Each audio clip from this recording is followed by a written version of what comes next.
당신, 그동안 내가 얼마나 우습게 보였어요.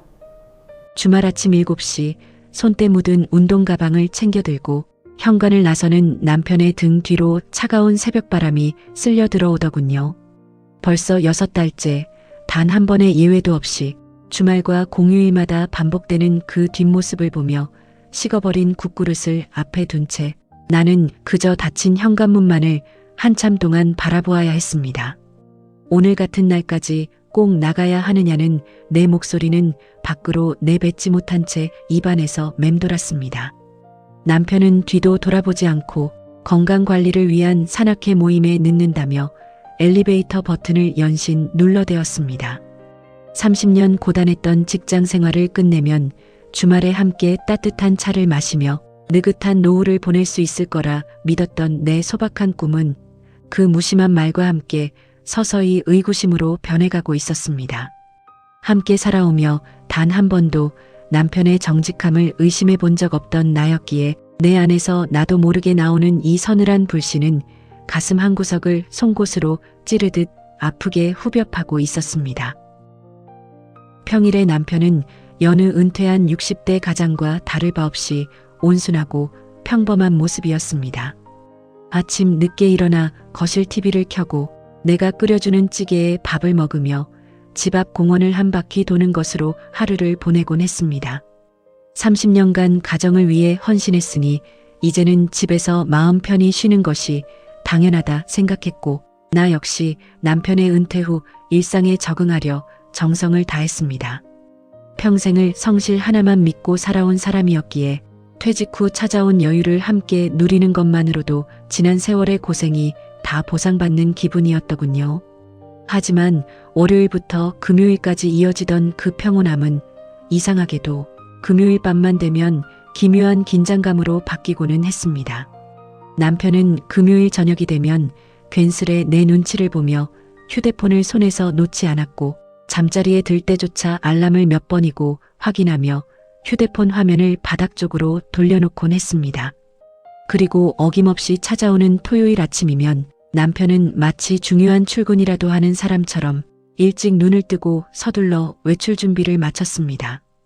퇴직하고 집에만 있으니 몸도 둔해지고 우울해지는 것 같아서 지인들과 운동도 하고 봉사활동도 하기로 했다는 남편의 말에 처음 한두 달은 그저 은퇴 후 찾아온 쓸쓸함을 달래려는 노력이려니 믿어주었습니다.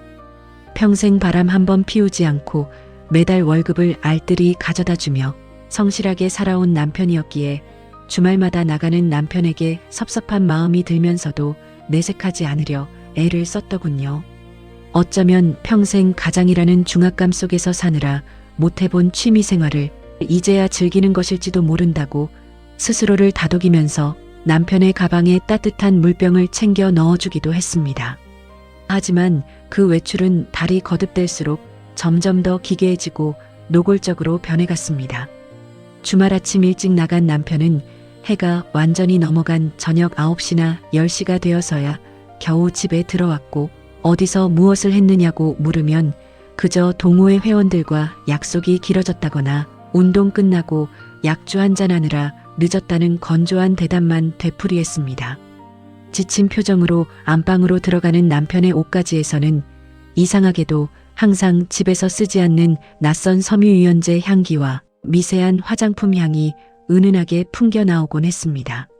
내가 사용하는 따뜻한 장미향이 아닌 달콤한 향수 냄새가 남편의 옷깃에 깊게 스며 있었던 것입니다. 등줄기를 타고 서늘한 식은땀이 흘러내릴 만큼 가슴 한구석이 덜컥 내려앉았지만 30년을 함께 살아온 신뢰가 있었기에 나는 그저 내 착각이려니 남편이 지나친 사람의 향수가 묻어난 것이려니 하며 필사적으로 부정하려 애썼습니다. 결정적으로 내 마음속 깊은 신뢰가 산산조각 난 것은 지난 명절날이었습니다. 오랜만에 자식들과 손주들이 한자리에 모여 복작거리던 명절 연휴 둘째 날 아침에도 남편은 가족들의 시선을 피하며 은밀히 운동 가방을 챙겨 들더군요. 자식들이 아버지 명절인데 오늘 어디 가시느냐고 물었지만 남편은 예전부터 약속된 중요한 모임이라 빠질 수가 없다며 냉정하게 집을 나섰습니다. 아프신 시어머니의 기일이나 내가 독감으로 고열에 시달리며 누워있던 주말조차 남편의 외출은 단 한 번도 멈춘 적이 없었습니다. 집안의 경조사도 가족들의 아픔도 남편에게는 주말마다 나가는 그 알 수 없는 외출보다 중요하지 않았던 것입니다. 명절날 아침 남편이 떠나고 남은 차가운 거실에서 자식들의 눈치를 보며 웃어넘겨야 했던 그 순간 나는 이건 그냥 넘길 일이 아니구나 하는 예감이 들었습니다. 남편이 나간 뒤 텅 비어버린 거실에 홀로 앉아 세탁 바구니에 던져진 남편의 옷가지를 꺼내 들었을 때 가슴속 깊은 곳에서 솟구쳐 오르던 그 비참함과 공허함은 말로 다 표현할 수 없었습니다. 휴대폰은 항상 비밀번호와 지문으로 겹겹이 잠겨 있었고 집안에 있을 때조차 누군가에게 걸려온 전화를 받으면 베란다나 화장실로 들어가 소곤거리며 통화를 마치곤 했습니다. 전화 통화 기록을 슬쩍 살펴보아도 최근 통화 목록은 항상 깨끗하게 비워져 있었습니다.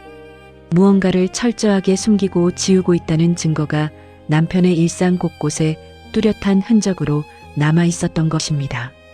나를 바라보는 남편의 건조한 눈빛, 형식적인 안부 인사, 그리고 주말만 되면 핑계를 대고 사라지는 그 익숙한 패턴 속에서 나는 내가 알던 남편이 더 이상 존재하지 않는다는 사실을 깨달았습니다.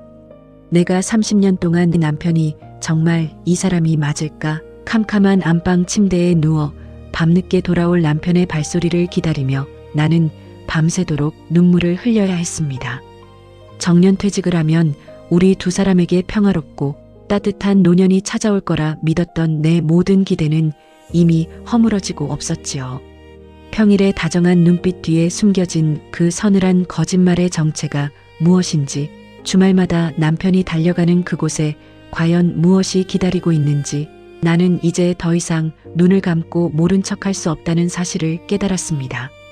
평생을 바쳐 지켜온 내 가정이 한순간에 모래성처럼 무너져 내리는 듯한 가혹한 허탈감 속에서 내 온몸의 피가 차갑게 식어가는 긴장감을 느끼며 상황 파악을 하기로 단단히 마음먹었습니다. 막상 남편의 뒤를 쫓아보겠다고 마음을 먹었지만 평생 남을 의심해 본 적도 없고 누군가의 뒤를 밟아본 적도 없는 내게 그 일은 생각보다 훨씬 더 두렵고 가슴 뛰는 일이었습니다. 토요일 새벽부터 서둘러 안방을 나서는 남편의 발소리를 들으며 나는 이불 속에서 식은땀을 흘리는 손으로 가슴을 움켜쥐어야만 했습니다. 그저 평범한 산악회 가방이라 믿었던 그 배낭 안에 무엇이 들어있는지, 매주 나가는 그 길의 끝에 무엇이 기다리고 있는지 확인해야 한다는 사실 자체가 내 삶 전체를 송두리째 흔들어 놓고 있었지요. 남편이 현관문을 닫고 나간 뒤 나는 잠시 멍하니 앉아 있다가 겉옷을 꺼내 입고 조심스럽게 집을 나섰습니다. 아파트 엘리베이터가 내려가는 숫자를 바라보며 내 심장은 터질 듯이 요동치기 시작했습니다. 지하 주차장 어스름한 불빛 아래서 남편이 익숙하게 차에 올라타 엔진을 꺼는 모습이 건너편 기둥 뒤로 보였습니다. 평소 집에서는 무릎이 아프다거나 온몸이 쑤신다며 겨우 걸음을 옮기던 사람이었는데 이상하게도 차로 향하는 그 발걸음만큼은 마치 20대 청년처럼 가볍고 활기차 보이더군요. 그 낯선 뒷모습을 바라보는 것만으로도 가슴 깊은 곳에서 차가운 서글픔이 밀려왔습니다.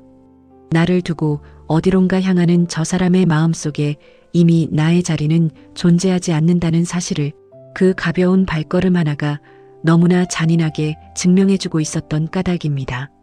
나는 차마 내 차를 몰고 따라갈 엄두도 내지 못한 채 아파트 정문 밖으로 걸어나가 길가에 서 있던 택시 뒷좌석에 황급히 몸을 실었습니다.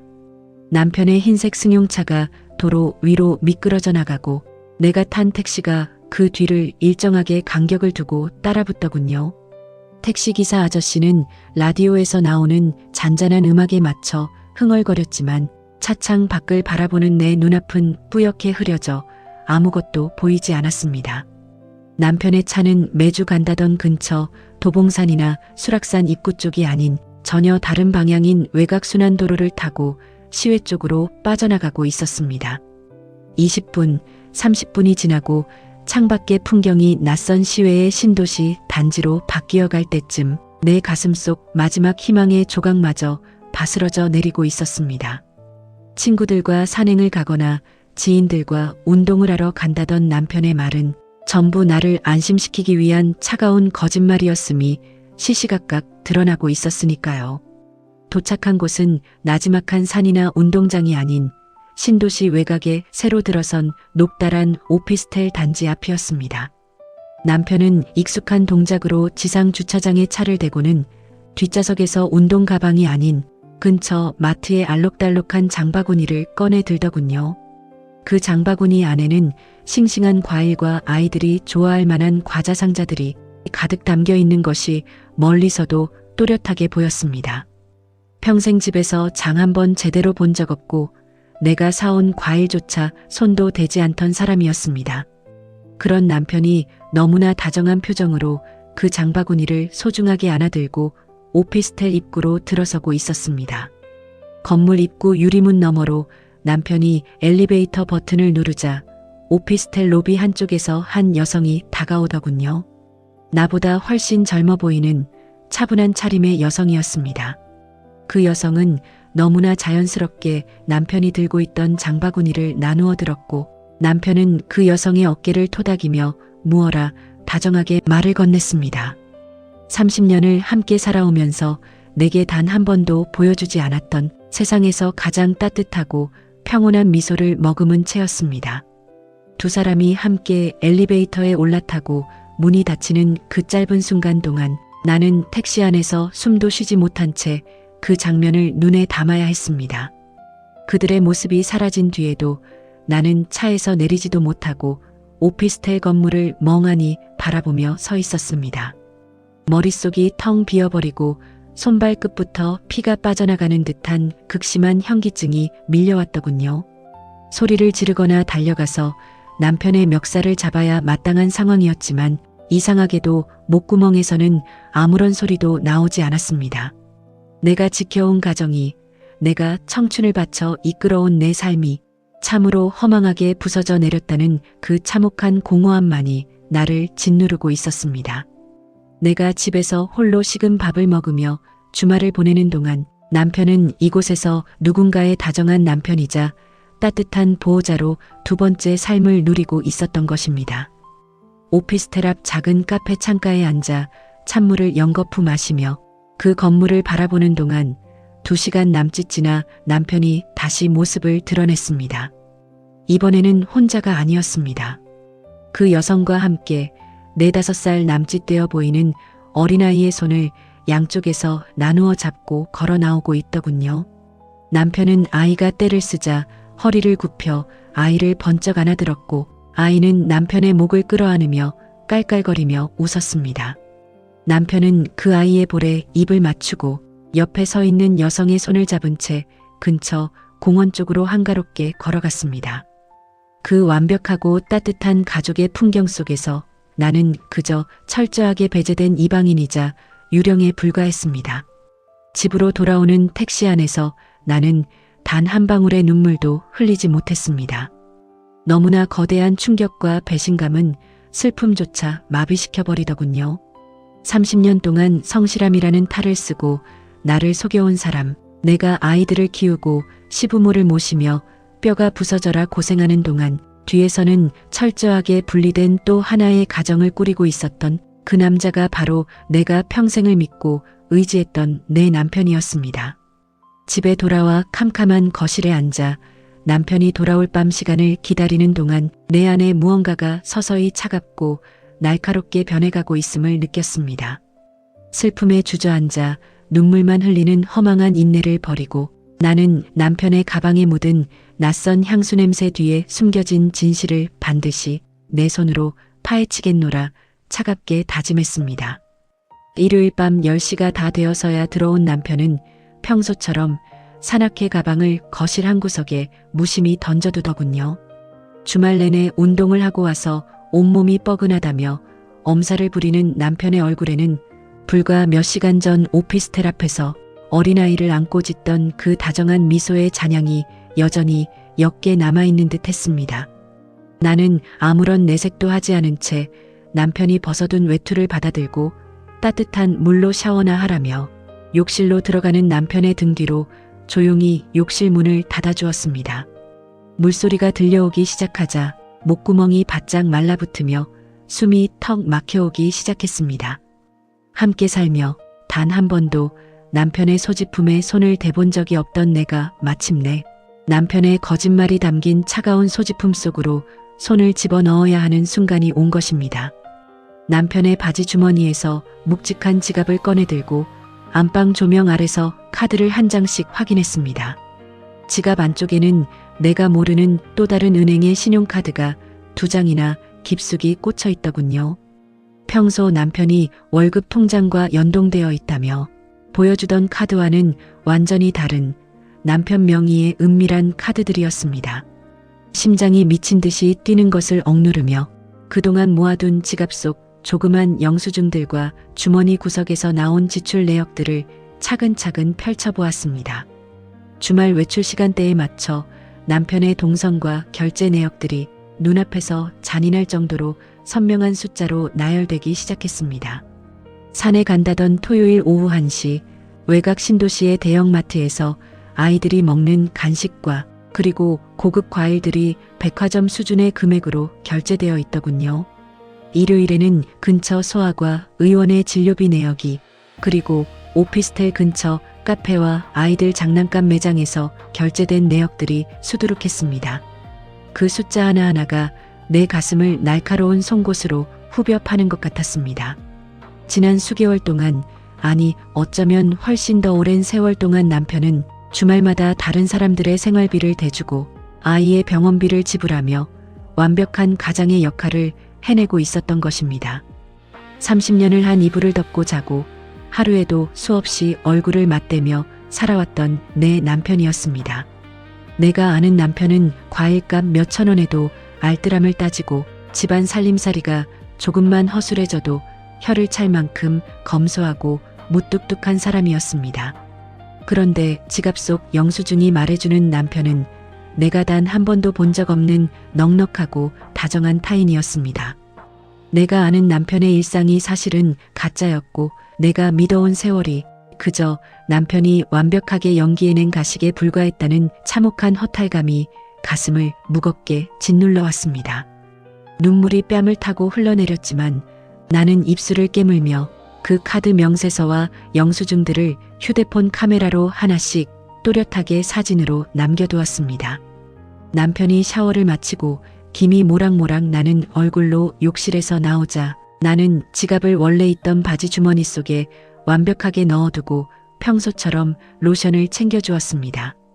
로션을 바르는 남편의 손등에는 세월의 흔적인 짙은 검버섯과 주름이 잡혀 있었지요. 저 손으로 오늘 낮에 그 아이의 볼을 문질러주고 그 여성의 손을 잡았을 생각을 하니 소름이 돋아 온몸에 털이 바짝 서는 듯 했습니다. 남편은 로션을 바르고 침대에 누우며 무심하게 한마디를 건넸습니다. 주말 내내 산을 탔더니 피곤하네. 당신도 일찍 자. 그 무덤덤하고 평온한 목소리를 들으며 나는 거실로 나와 캄캄한 어둠 속에 홀로 앉았습니다. 거실 창문에 비친 내 모습은 마치 영혼이 빠져나간 껍데기처럼 초라하기 짝이 없었습니다. 내가 아이들을 키우고 시부모의 똥오줌을 받아내며 가정을 지키는 동안 남편은 뒤에서 또 다른 삶을 설계하고 즐기고 있었다는 사실을 어떻게 받아들여야 할지 알 수 없었습니다. 배신감이라는 단어로는 다 채울 수 없는 내 인생 전체가 부정당한 듯한 깊은 공허함과 무력감이 밀려왔습니다. 나라는 존재는 과연 이 남편에게 무엇이었을까? 지난 시간 내가 바친 헌신과 청춘은 도대체 어디로 사라져버린 것일까? 대답 없는 질문만이 캄캄한 거실 안을 차갑게 감돌고 있었습니다. 밤이 깊어갈수록 안방에서 들려오는 남편의 규칙적인 숨소리가 마치 나를 조롱하는 소리처럼 들려왔습니다. 자신은 모든 것을 완벽하게 속이고 있다고 믿으며 편안하게 잠든 그 남자의 얼굴을 바라보며 나는 내 안에서 무언가 아주 단단하고 서늘한 것이 차올라 오고 있음을 느꼈습니다. 슬픔과 절망에 빠져 눈물만 흘리기에는 내 지나온 세월과 억울함이 너무나 가혹했습니다. 나는 거실 조명을 조용히 끄고 남편이 잠든 안방 서랍 깊숙한 곳의 비밀 공간으로 눈길을 돌렸습니다. 다음 날 아침 월요일이 되자 남편은 여느 은퇴한 60대 가장처럼 느긋하게 일어나 거실 TV 채널을 돌리고 있었습니다. 평일에 남편은 집안일도 거들고 내가 차려주는 아침상을 맛있게 먹으며 세상에서 가장 온순하고 평온한 얼굴을 하고 있었지요. 그 단정하고 위선적인 얼굴을 바라보고 있으니 어제 지갑 속에서 보았던 그 낯선 지출 내역들과 오피스텔 앞에서의 다정한 풍경이 마치 거짓말처럼 느껴질 지경이었습니다. 나는 남편의 밥상에 따뜻한 찌개를 올려놓으며 가슴속에서 차오르는 서늘한 이성을 억누른 채 슬쩍 안부를 묻듯 말을 건넸습니다. 당신 주말마다 산악회 따라다니느라 고생이 많아요. 요즘은 어느 쪽 산으로 주로 가세요? 나도 나중에 같이 가보고 싶은데. 내 질문에 남편은 숟가락을 들다 말고 아주 찰나 동안 눈동자를 굴리더군요. 하지만 이내 30년간 숙련된 무덤덤한 표정으로 돌아와 눈 하나 까딱하지 않고 대답했습니다. 있어. 도봉산 뒤쪽이나 수락산 단골 코스가. 길도 험하고 남자들끼리 빨리 다녀오는 곳이라 당신같이 무릎 안 좋은 사람은 같이 못 가. 남편의 입에서 너무나 자연스럽게 흘러나오는 그 거짓말을 들으며 나는 숨이 막혀오는 듯한 답답함을 느껴야 했습니다. 단 한 번의 망설임도 없이, 어떠한 죄책감의 기색도 없이 눈앞에 아내를 속여넘기는 그 노련함에 온몸의 피가 식어내리는 것 같았습니다. 지난 세월 동안 남편이 나에게 했던 회사 야근이다, 거래처 미팅이 길어진다, 주말 출장이다 했던 그 모든 말들이 얼마나 철저하게 계산된 거짓이었을지 비로소 깨달아졌기 때문입니다. 나는 찌개 국물을 떠먹는 남편의 얼굴을 가만히 바라보았습니다. 평생 정직하고 묵묵한 가장이라고 믿었던 내 선택이 내 신뢰가 얼마나 어리석고 참담한 것이었는지를 증명하는 그 얼굴이 너무나 낯설고 흉측하게 느껴졌습니다. 남편이 점심때쯤 집 앞 공원으로 산책을 나간 사이 나는 남편의 서재와 옷장을 조심스럽게 살피기 시작했습니다. 휴대폰 통화 내역은 매일 깨끗하게 지워져 있었고 통장 이체 내역 역시 종이 통장에는 기재되지 않도록 인터넷 은행이나 별도의 카드를 사용하고 있던 것이 분명했습니다. 하지만 아무리 치밀한 사람이라도 긴 세월 동안 단 하나의 흔적도 남기지 않을 수는 없는 법이었습니다. 나는 남편이 서재 장롱 깊숙한 곳, 안 쓰는 이불 사이에 숨겨둔 조그만 가죽 수첩 하나를 찾아내었습니다. 그 수첩 안에는 암호 같은 초성과 함께 특정한 날짜와 금액들이 빼곡하게 적혀 있더군요. 매달 특정 날짜마다 어김없이 빠져나간 정기적인 금액들, 그리고 시외집이라는 글자 옆에 적힌 수백만 원 단위의 숫자들. 그 숫자들의 의미를 깨닫는 데는 그리 오랜 시간이 걸리지 않았습니다. 오피스텔 그쪽 집을 의미하는 그 글자 옆에는 그 집의 월세와 생활비, 그리고 아이의 육아비로 추정되는 금액들이 매달 단 한 번도 거르지 않고 적혀 있었습니다. 내 집 살림을 줄이고 아이들 학원비에 고민하던 지난 날들이 그 숫자들 위로 겹쳐지며 눈앞이 아득해져 왔습니다.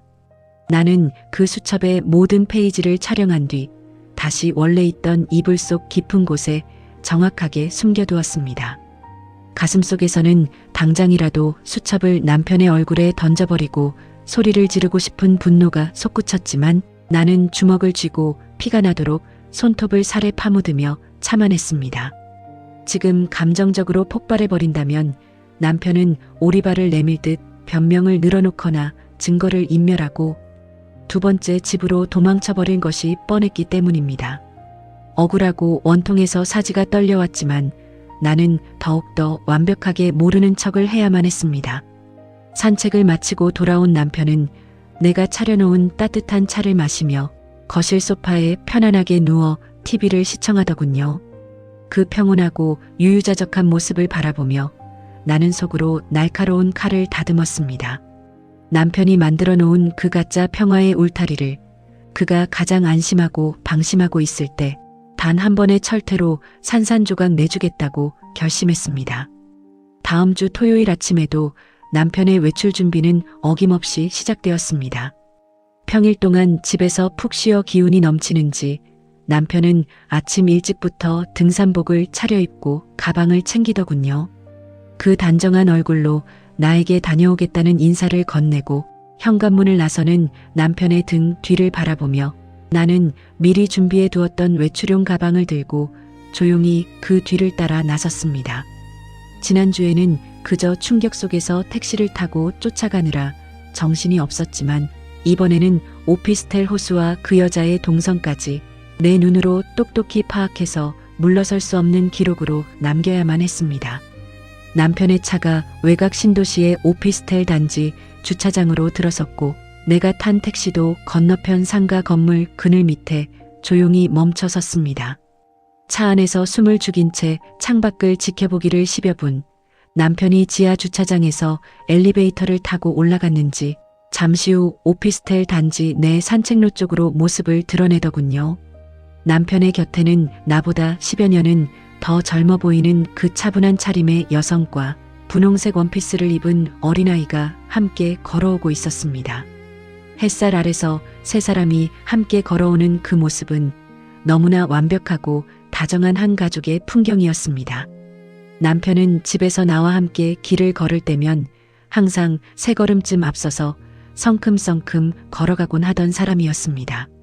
내가 무릎이 아프다거나 걸음이 늦어진다며 말을 건네도 뒤 한번 돌아보지 않던 무뚝뚝한 남편이었지요. 하지만 그곳에서의 남편은 완전히 딴 사람이었습니다. 아이가 작은 돌멩이에 걸려 넘어질 뻔하자 황급히 허리를 숙여 아이를 받아들고 옆에 서 있는 여성의 손을 살포시 잡아 끌어 자신의 외투 주머니 속에 함께 넣더군요.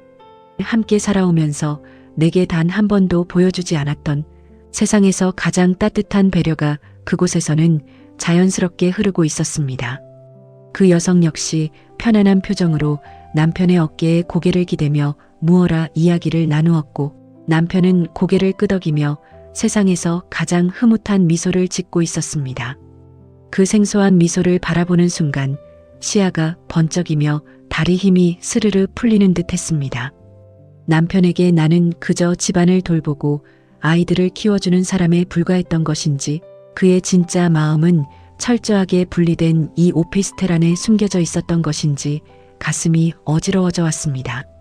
나는 차 안에서 떨어지지 않는 발걸음을 겨우 옮겨 남편 일가가 들어간 오피스텔 맞은편 카페 2층으로 올라갔습니다. 유리창 너머로 오피스텔 단지 내의 작은 공원이 한눈에 들어오는 자리였습니다. 잠시 후 남편은 아이를 든든하게 목말 태운 채 공원 잔디밭을 달리고 있었고 여성은 벤치에 앉아 그 모습을 휴대폰에 담으며 환하게 웃더군요.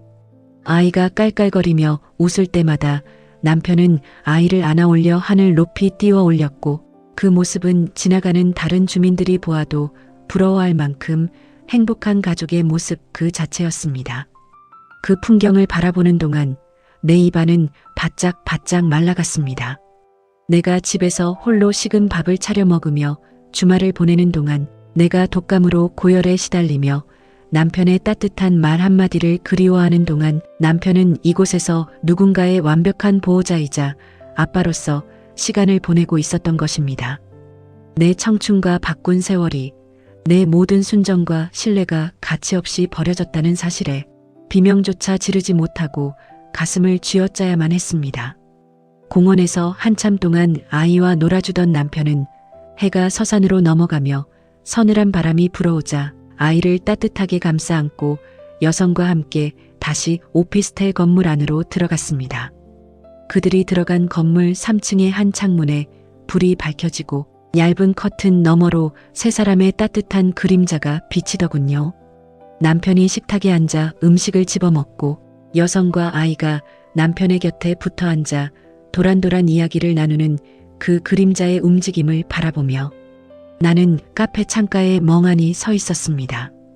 우리가 처음 단칸방에서 살림을 시작했던 그 시절이 환영처럼 뇌리를 스쳐 지나갔습니다.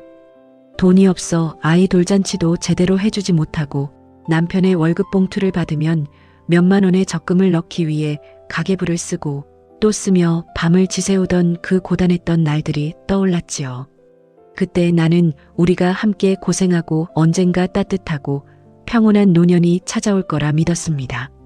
남편의 무뚝뚝함도 표현하지 못하는 무던함도 전부 가장으로서의 무게감 때문이라고 스스로를 위로하며 남편의 그늘을 지켜왔던 것입니다.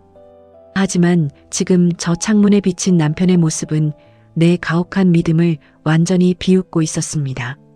내가 쥐어짜며 아껴온 그 고된 세월의 열매는 내 손에 쥐어진 것이 아니라 저 낯선 여성과 아이에게 흘러 들어가고 있었더군요. 남편이 주말마다 가져다 준 그 풍족한 생활비와 다정한 시간들은 사실 내 청춘과 내 아이들의 기회를 빼앗아 만들어낸 가짜 평화였습니다.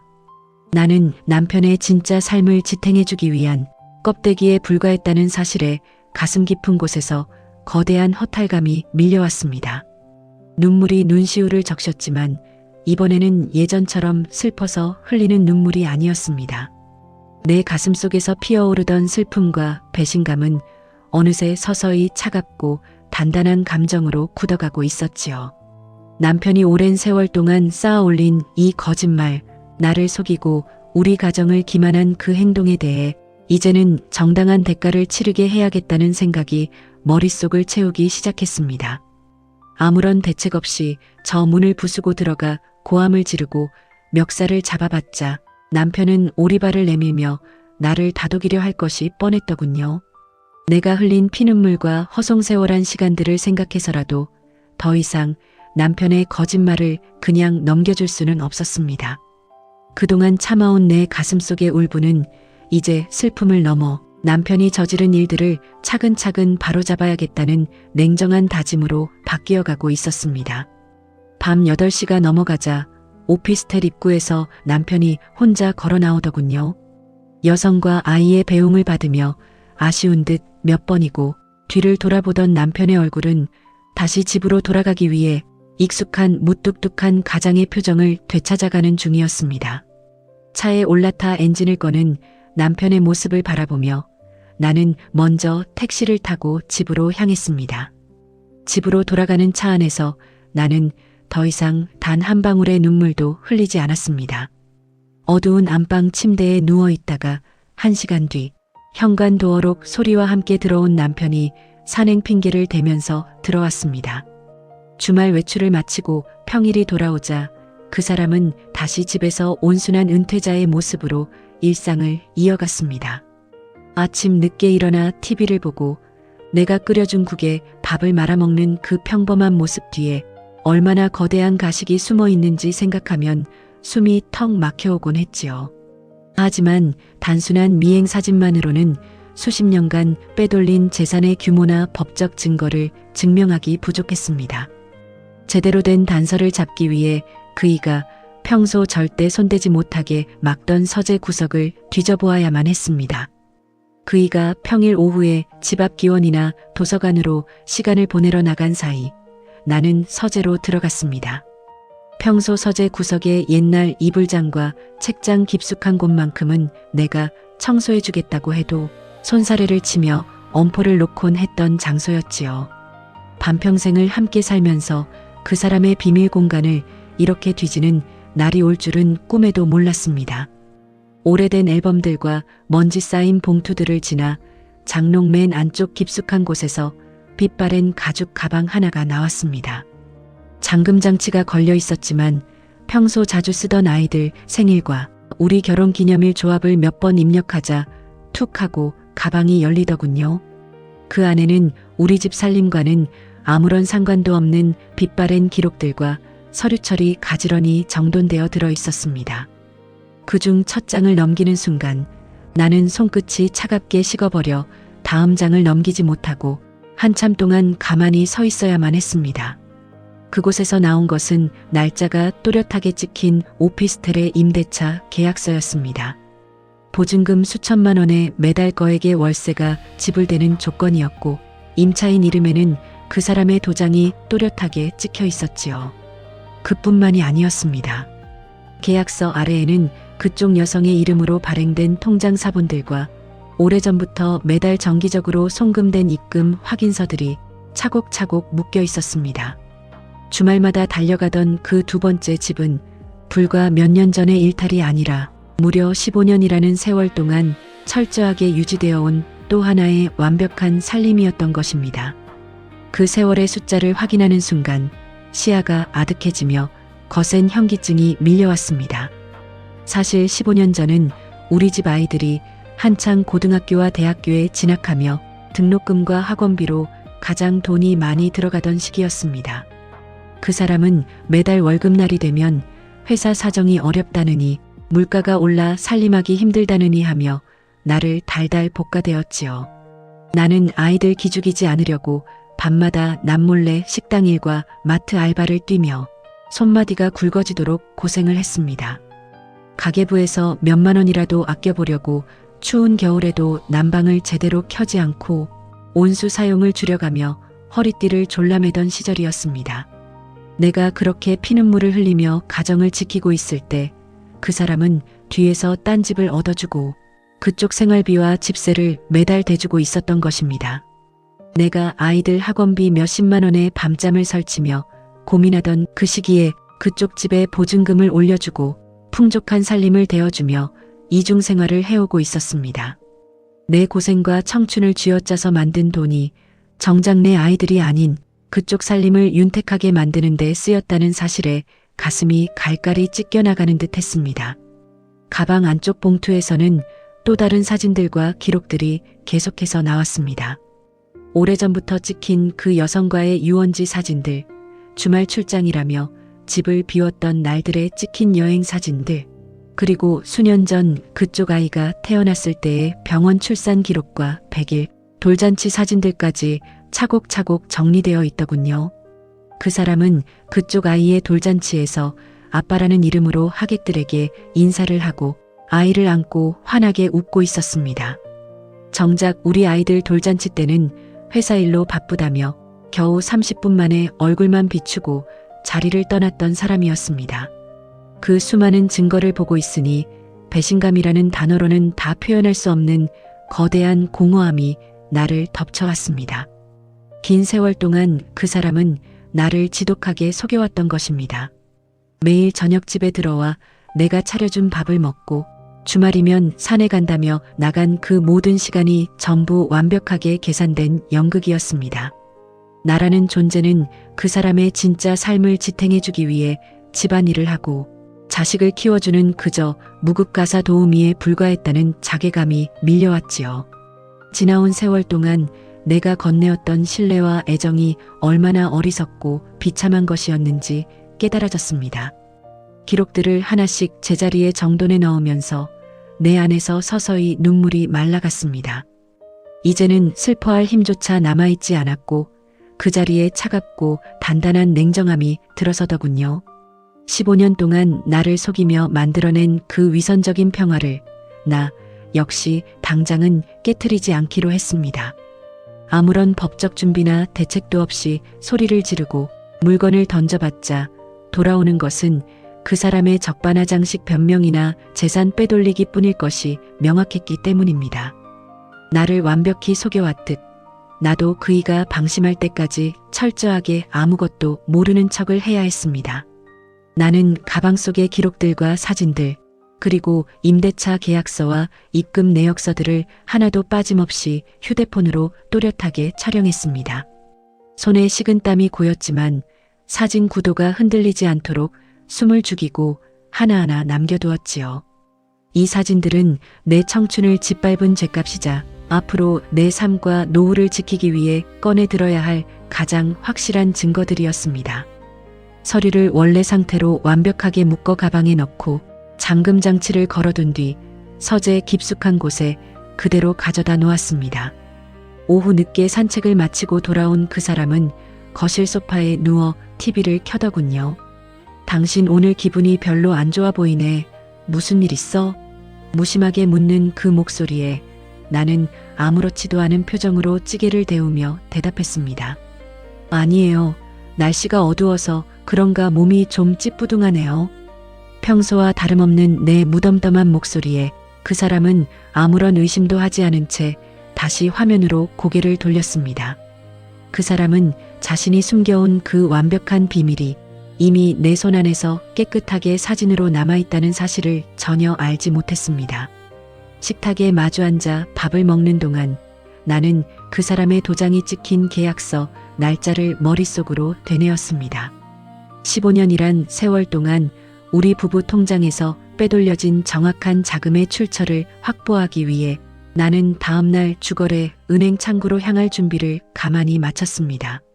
그 사람이 숨겨둔 오래된 비밀들을 내 눈으로 직접 확인하고 난 뒤 내 마음속에 남아있던 자잘한 망설임마저 완전히 자취를 감추었습니다. 하지만 오피스텔 계약서와 사진들만으로는 충분하지 않았지요. 수십 년 세월 동안 우리가 함께 일구어온 재산과 노후 자금이 어디로 얼마나 흘러들어갔는지 그 정확한 금융 내역을 확보해야만 했습니다. 그래야만 내 삶이 짓밟힌 그 억울함에 대해 법적으로나 현실적으로 제대로 된 대가를 물을 수 있을 테니까요. 평일 아침 그이가 여느 때처럼 집 앞 공원으로 산책을 나간 사이 나는 가방을 챙겨 집을 나섰습니다. 수십 년간 이용해온 집 근처 은행 지점으로 향하는 발걸음은 천근만근처럼 무거웠지만 내 눈빛만큼은 어느 때보다 또렷했습니다. 창구에 앉아 신분증을 제시하고 내가 명의자로 함께 등록되어 있던 부부 공동 통장들과 내 계좌들의 수년거래 내역서를 요구했습니다. 법적으로 오래된 기록까지 창구에서 즉시 나오지는 않았기에 최근 5년치 내역을 우선 발급받고 서재에서 찾아낸 옛 종이 통장들과 가계부를 서로 대조해 나가기로 했습니다. 프린터기에서 종이가 쉼없이 흘러나오며 차가운 기계음이 번질 때마다 내 가슴 한구석도 사정없이 요동치기 시작했습니다. 발급받은 거래 내역서를 들고 가까운 상가 건물 벤치에 앉아 한 줄 한 줄 눈으로 짚어 내려갔습니다. 세월의 흐름에 따라 적혀 있는 수많은 지출 숫자들 사이에서 일정하고 정기적인 패턴을 가진 금액들이 번뜩이듯 눈에 띄더군요. 그이가 월급을 받던 시절에는 매달 월급 바로 다음 날 어김없이 낯선 계좌로 차감되어 나가고 있었습니다. 그뿐만이 아니었습니다. 회사에서 1년에 몇 번씩 나오던 상여금과 명절 보너스 역시 나오는 족족 절반 이상이 그쪽 계좌로 흔적도 없이 빠져나가고 있더군요.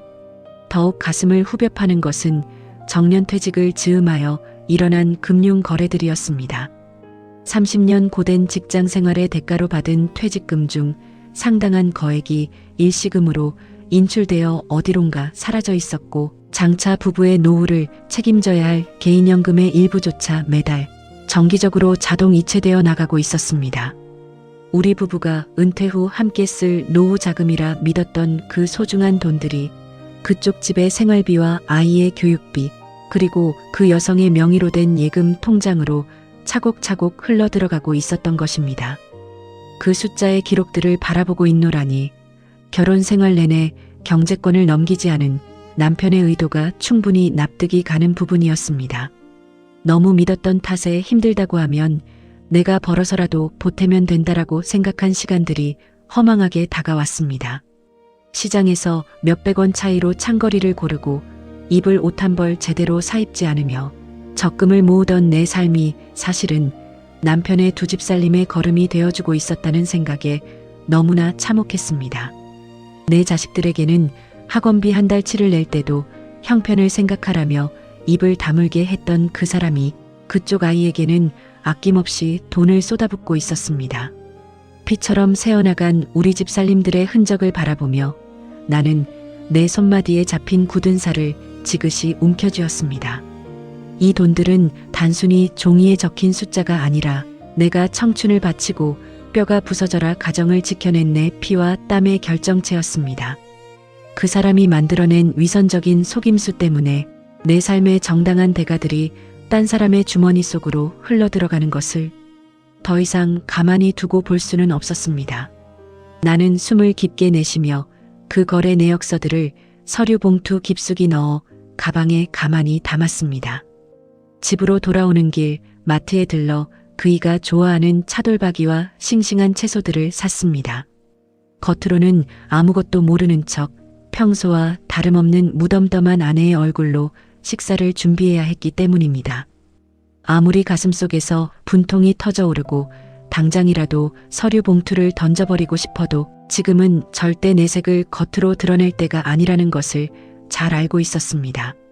그이가 조금이라도 의심을 품고 재산을 딴 곳으로 빼돌리거나 증거를 은닉한다면 내가 흘린 피눈물에 대한 대가를 제대로 받아낼 수 없을 테니까요.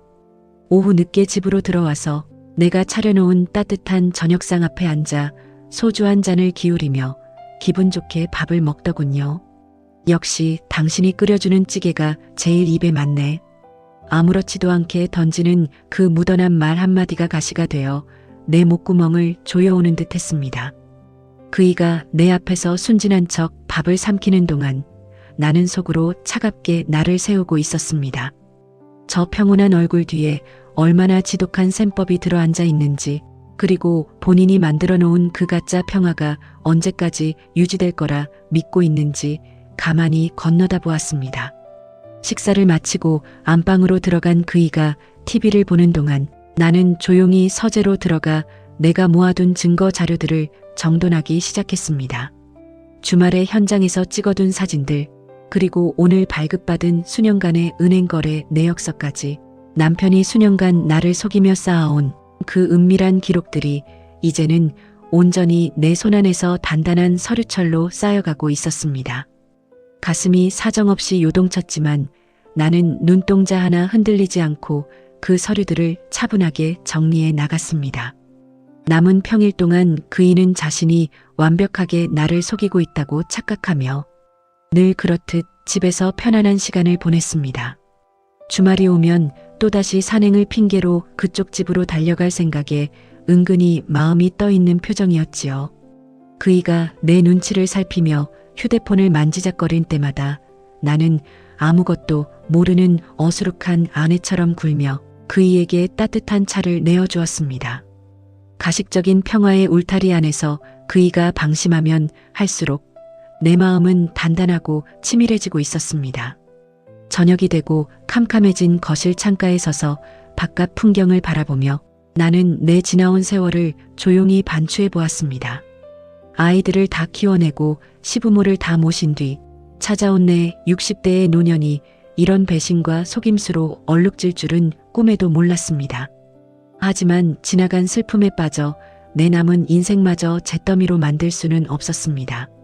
이제 내게 남은 과제는 내 정당한 노후와 재산 명의를 보호하고 그이가 저지른 일들에 대해 정확하게 책임을 묻는 것이었습니다.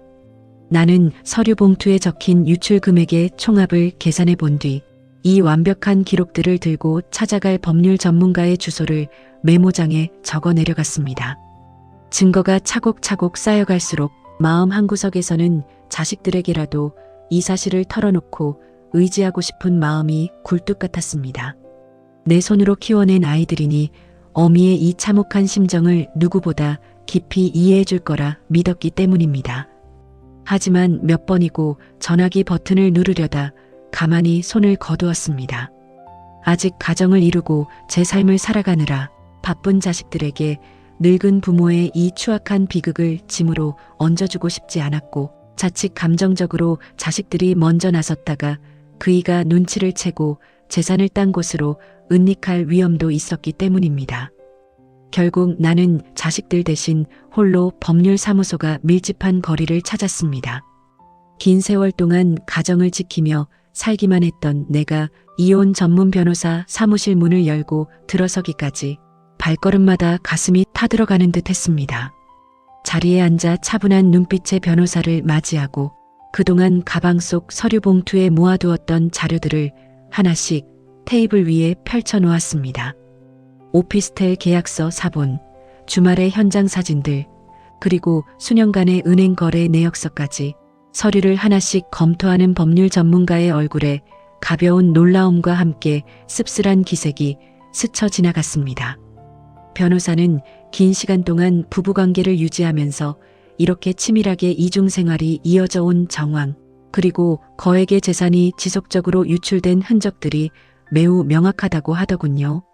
법적으로 부정행위의 기간이 길고 유출된 금액이 상당한 만큼 이혼 청구는 물론이고 재산 분할과 위자료 청구에서 내게 절대적으로 유리한 고지를 점할 수 있다는 진단이 내려졌습니다. 전문가의 담담하고 냉정한 설명을 듣고 있노라니 그동안 혼자 가슴을 쥐어짜며 견뎌온 슬픔이 비로소 법이라는 현실적인 테두리 안에서 정당하게 평가받는 기분이 들었습니다. 하지만 변호사는 지금 당장 감정적으로 폭발해서 상대에게 사실을 밝혀서는 안 된다고 강조했습니다. 소장이 전달되기 전까지 상대방이 재산을 빼돌리거나 명의를 변경하지 못하도록 부동산과 예금 통장들의 가압류 및 가처분 신청을 먼저 진행해야 한다는 것이었지요. 섣부른 폭로는 상간녀 쪽에도 방어할 틈을 주게 되므로 모든 법적 조치가 완벽하게 고착될 때까지는 평소와 다름없는 태도를 유지하는 것이 승패의 핵심이라고 했습니다. 그 말을 들으며 나는 입술을 지그시 깨물었습니다. 집으로 돌아가 다시 그 사람의 얼굴을 보며 밥상을 차려주고 무덤덤하게 말을 섞어야 한다는 사실이 참으로 가혹하게 느껴졌지만 내 지나온 세월의 억울함을 제대로 청산하기 위해서는 그 정도의 침묵은 기꺼이 감내해야만 했습니다. 법률사무소를 나오는 길거리에 차가운 바람이 뺨을 스쳤지만 내 심장은 이전보다 훨씬 더 단단하고 냉정하게 뛰어대고 있었습니다. 변호사와의 상담을 마친 뒤부터 본격적인 서류 작업과 가압류 절차가 비밀리에 진행되기 시작했습니다. 그이가 평일 동안 은퇴자의 여유를 즐기며 집에서 TV를 보고 산책을 나가는 사이 나는 변호사 사무실과 연락을 주고받으며 필요한 서류들을 하나씩 완성해 나갔습니다. 집으로 돌아오면 나는 다시 아무것도 모르는 어수룩한 아내의 가면을 썼습니다. 저녁 시간이 되면 그이가 좋아하는 반찬을 만들어 식탁에 올리고 약을 챙겨주며 무덤덤한 표정으로 일상을 보냈습니다. 주말이 가까워지면 은근히 기분 좋은 티를 내며 외출 준비를 서둘렀습니다. 나를 향해 주말에 산에 다녀오면 몸이 한결 가벼워진다며 거짓말을 건네는 그 사람의 얼굴을 보며 나는 속으로 차가운 웃음을 삼켰습니다. 그이가 자신만의 가짜 평화와 유유자적한 노년에 젖어 있을수록 내가 놓아둔 법적인 덫은 그 사람의 발밑을 바짝 죄어 들어가고 있었습니다. 법원을 통해 그 사람 명의의 모든 예금 통장과 부동산에 대한 가압류 결정이 차례로 내려졌습니다. 통장에서 1원도 마음대로 인출할 수 없게 되었고 매달 흘러가던 돈줄 역시 순식간에 차단되었지요. 하지만 그 사실을 전혀 알리 없는 그이는 여전히 자신이 모든 것을 통제하고 있다고 착각하고 있었습니다. 어느덧 모든 법적 준비가 완성되고 소장이 발송될 날짜만을 남겨두게 되었습니다. 변호사는 이제 결단의 순간이 다가왔다고 알려주었고 나는 차분하게 마음의 준비를 가다듬었습니다. 이제 더 이상 혼자 가슴을 졸이며 눈물을 흘리던 유약한 아내는 존재하지 않았지요. 지나온 세월 동안 내 삶을 짓밟고 나를 기만한 그 죗값에 대해 정당하고도 단호한 철퇴를 내려쳐야 할 순간이 시시각각 다가오고 있었던 것입니다. 나는 변호사로부터 가압류 결정문 원본이 집에 도착하는 날짜를 확인하고 그 결정문이 배달될 주말 저녁을 결전의 날로 점 찍어 두었습니다. 법원으로부터 부동산 및 예금 가압류 결정이 내려지고 이혼 소장이 공식 발송되었다는 연락을 받은 그 주 주말, 마침 자식들이 모처럼 시간을 내어 집으로 모이자고 하더군요. 평생 성실하게 직장 생활을 마치고 은퇴한 아버지를 위해 자식들이 작게나마 음식을 차리고 마음을 모아 마련한 뜻깊은 모임 자리였습니다. 자식들과 손주들이 거실에 복작거리며 모여 앉아 화기애애하게 웃음꽃을 피우는 동안 그 사람은 세상에서 가장 흐뭇하고 존경받는 가장의 표정을 고스란히 짓고 있었습니다. 자식들은 그동안 우리를 키우느라 고생 많으셨다며 작게 제작한 감사패와 마음 담긴 봉투를 건넸고 그 사람은 흐뭇한 미소를 지으며 온화하게 덕담을 늘어놓더군요. 가정을 위해 성실하게 사는 것이 가장의 제일 가는 의무이고 너희들이 이렇게 다들 번듯하게 잘 자라준 것만으로도 내 인생은 성공한 것이라며 당당하게 말하는 그 얼굴을 바라보는데 내 가슴속에서는 차가운 실소가 흘러나왔습니다. 긴 세월 동안 나를 속이고 뒤에서는 딴 살림을 차려 또 다른 아이를 낳아 키우면서도 어쩜 저렇게 단 한순간의 가책도 없이 가장 연기를 해낼 수 있는지 그 위선에 온몸의 털이 바짝 서는 듯 했습니다. 그 자리에 모인 자식들은 아버지가 주말마다 건강관리를 위해 산에 다니고 봉사활동을 하는 줄로만 알고 있었습니다. 큰아이가 아버지 이제 퇴직하셨으니 주말에는 어머니 모시고 여행도 다니시고 편히 쉬시라고 말하자 그 사람은 슬그머니 내 눈치를 보며 어물쩍 말을 돌리더군요. 자식들 앞에서는 평생 가정을 지켜온 훌륭한 아버지이자 정직한 남편의 가면을 쓰고 뒤돌아서면 다른 살림을 돌보던 그 이중적인 모습이 오늘따라 잔인할 정도로 도드라져 보였습니다. 나는 그 화기애애한 분위기 속에서 아무런 티도 내지 않은 채 조용히 음식을 나르고 식사를 도왔습니다.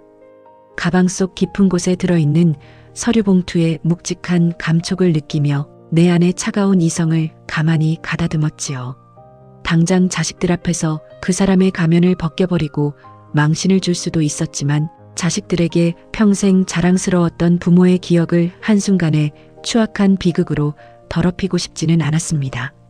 이 싸움은 자식들을 끌어들이지 않고 나와 그 사람 둘 사이에서 철저하게 끝내야 할 문제였기 때문입니다.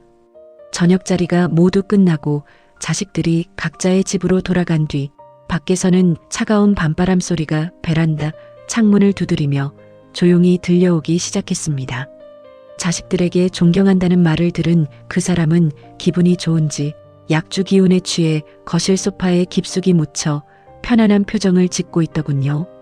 본인이 구축해 놓은 완벽한 삶, 자신을 성실한 가장으로 믿어주는 순진한 아내와 자식들, 그리고 주말이면 언제든 찾아갈 수 있는 딴살림까지 모든 것을 손에 쥐고 완벽한 은퇴 후의 삶을 누리고 있다고 착각하는 그 사람의 가장 안심한 표정이 눈앞에 있었습니다.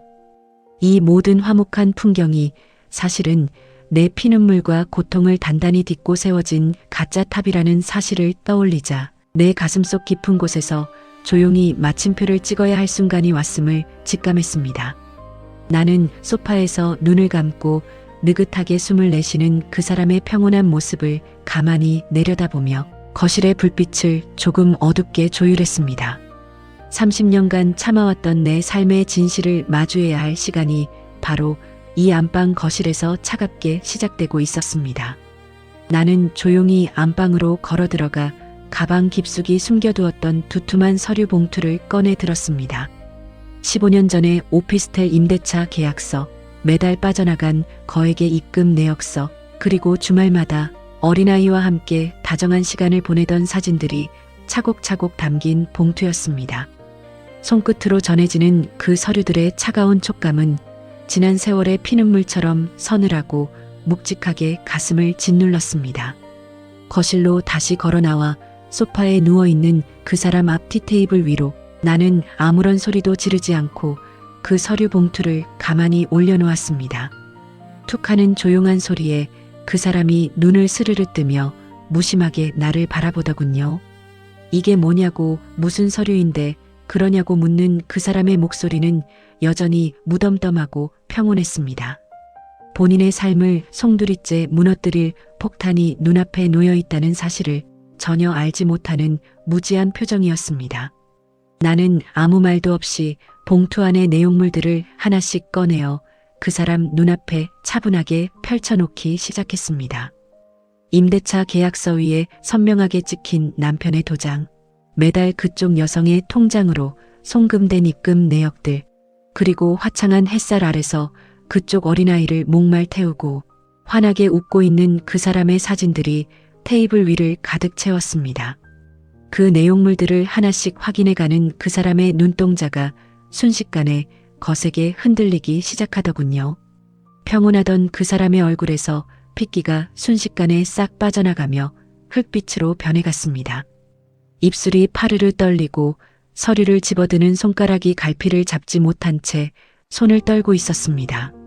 반평생을 함께 살면서 단 한 번도 본 적 없는 완벽하게 기습을 당한 자의 처참하고 비굴한 표정이었습니다.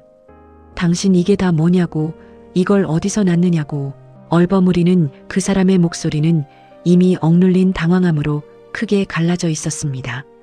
그 사람은 자신이 오랫동안 치밀하게 숨겨왔던 그 비밀이, 그리고 주말마다 산에 간다며 나섰던 그 모든 거짓말이 이미 내 손안에서 숨김없이 밝혀졌다는 사실을 비로소 깨달아갔습니다. 자신은 모든 것을 완벽하게 속이고 통제하고 있다고 믿었던 그 기만적인 자신감이 단 한순간에 산산조각 나는 순간이었습니다. 나는 소리를 지르지도 눈물을 흘리지도 않은 채 가만히 서서 그 사람의 허물어져가는 얼굴을 차갑게 내려다보았습니다. 오랜 세월 동안 나를 속이고 우리 가정을 기만한 그 사람의 위선적인 연극이 마침내 어두컴컴한 거실에서 비참하게 막을 내리고 있었습니다. 손을 떨며 당황하는 남편의 모습은 수년간 나를 억눌러왔던 가장의 권위가 얼마나 허망한 껍데기였는지를 증명해주고 있었습니다. 변명을 늘어놓으려 턱관절을 움직이는 그 사람을 향해 나는 소파 옆자리에 가만히 앉아 법원에서 온 서류를 하나 더 꺼내들었습니다. 테이블 위에 펼쳐진 사진과 서류들을 바라보는 남편의 눈동자는 금방이라도 튀어나올 듯 거세게 떨리고 있었습니다. 흑빛으로 변한 얼굴로 입술을 파르르 떨던 그 사람은 이내 손가락으로 사진들을 가리키며 지독하게 얼버무리기 시작하더군요. 당신 이거 다 오해야.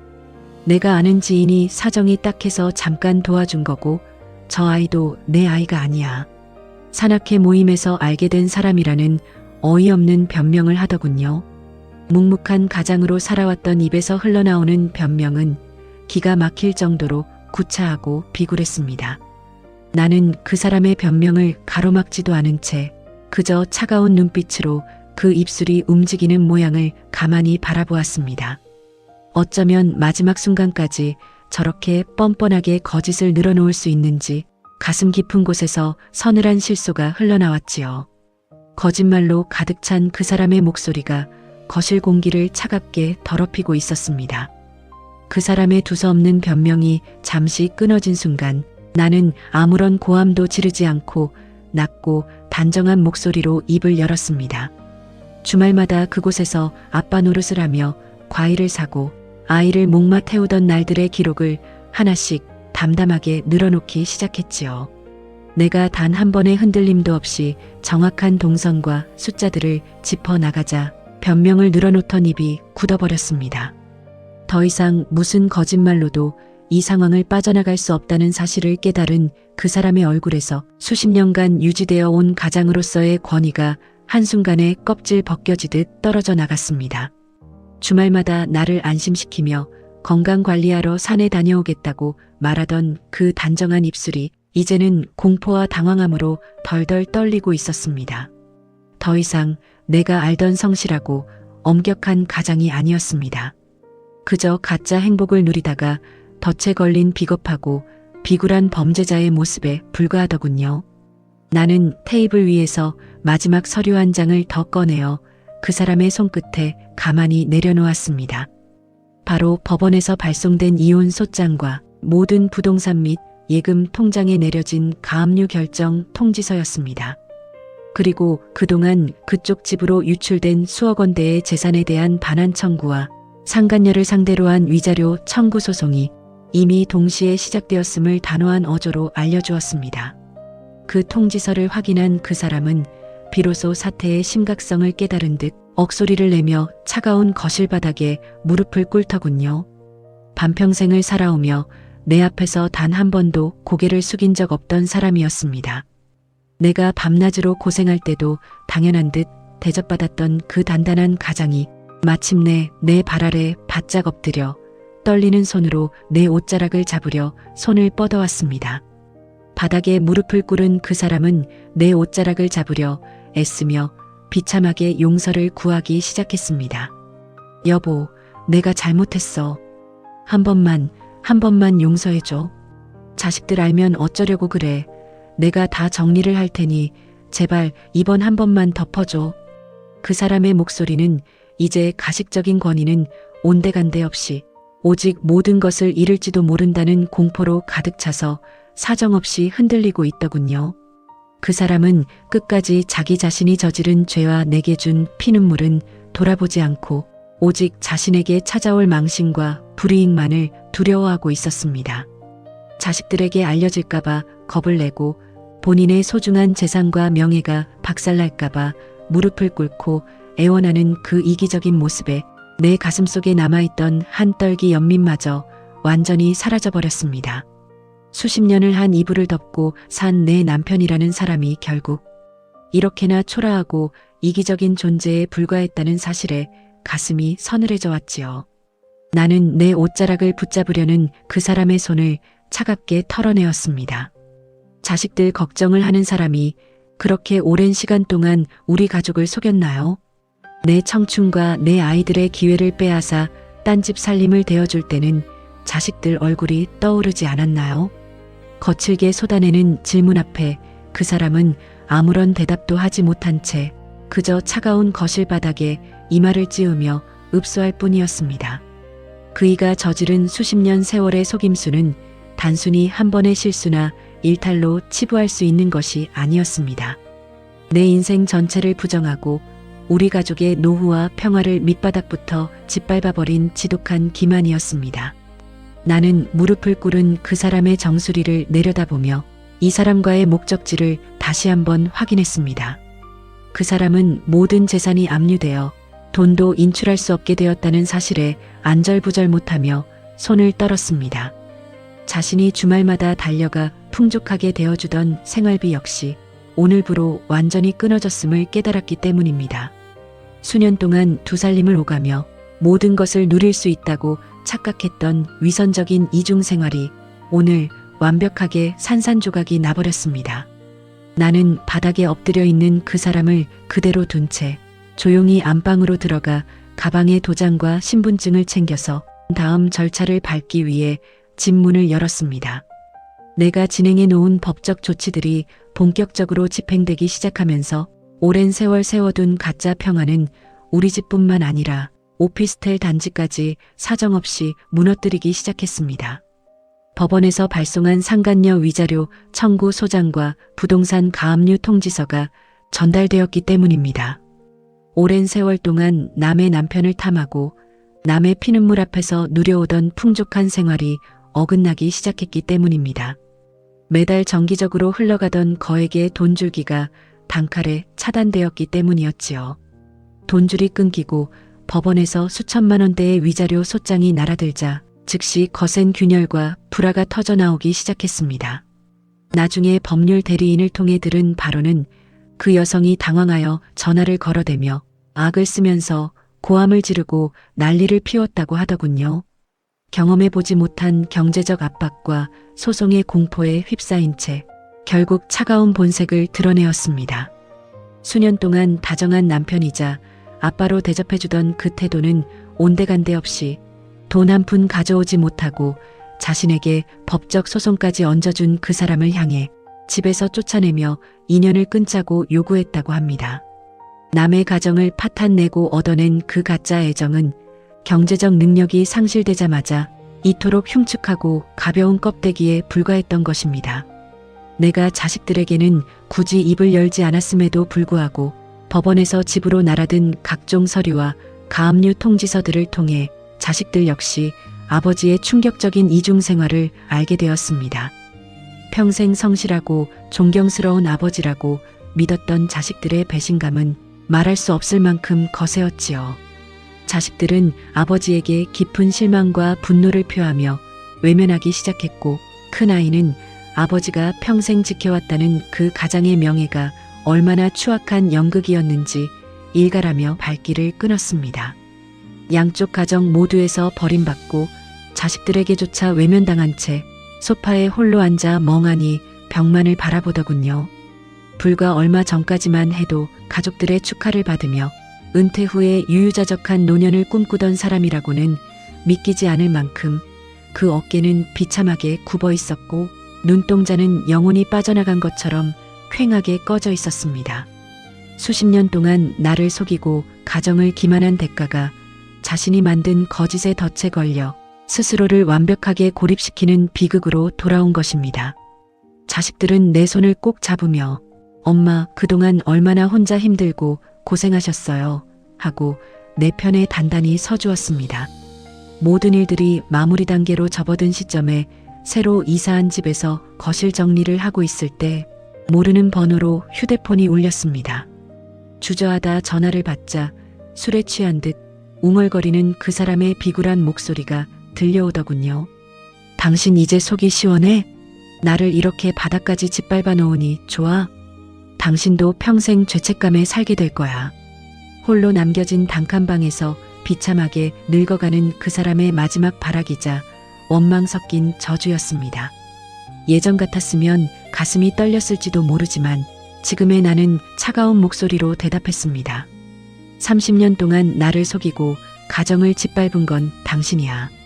그 추악한 대가를 치르는 건 당신의 업보니까 남은 노년이나 그 낡은 단칸방에서 잘 살아. 내 단호한 일침 앞에 전화기 너머에서는 침묵이 흘렀고 나는 망설임 없이 전화를 끊고 번호를 차단 목록에 넣어버렸습니다. 그 사람의 마지막 발악조차 내 삶에 단 1초의 흔들림도 주지 못함을 스스로 증명한 순간이었습니다. 남편과의 인연을 법적으로 완벽하게 청산해낸 순간 내 지나온 세월에 대한 정당한 보상과 함께 참된 평화와 통쾌함이 내 삶 안으로 조용히 들어서기 시작했습니다.